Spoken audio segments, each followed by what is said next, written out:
సూర్యాపేట పట్టణంలోని 45వ వార్డులో పాత రామలింగేశ్వర టాకీస్ నుండి వనజ హాస్పిటల్ వరకు రోడ్డు తవ్వి వదిలివేయడంతో ఇబ్బందులు పడుతున్నామని స్థానికులు ప్రజలు తెలిపారు. బుధవారం వారు మాట్లాడారు.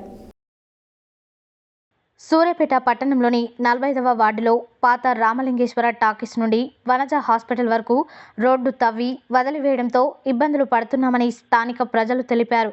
బుధవారం వారు వార్డులో మాట్లాడుతూ గత సంవత్సరం నుండి నీటి సరఫరా లేకపోవడం వలన వార్డు కౌన్సిలర్ గండూరి ప్రావణి కృపాకర్ ఆధ్వర్యంలో ట్యాంకుల ద్వారా నీటి సరఫరా చేస్తున్నారని అన్నారు.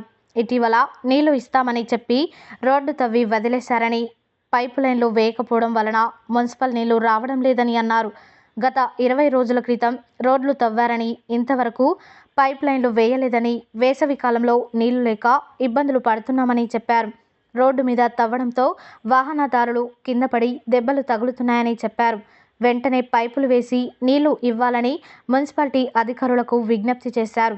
ఈ కార్యక్రమంలో వార్డుకు చెందిన మహిళలు ఉప్పల రాణి, పోతు రాజ్యం, రవ్వ శ్రీవిద్య, పోతు రోజా, కుక్కడపు జానమ్మ, శ్రీపాద రాజేశ్వరి, రేష్మ, గుండా సరస్వతి, తప్సి రాములమ్మ, ఓరుగంటి మేఘన, ఉపేందర్, జడిగల నర్సమ్మ, కుక్కడపు సైదమ్మ, నూకల శైలజ, షేక్ లతీఫ్, లింగంపల్లి మల్లయ్య తదితరులు పాల్గొన్నారు.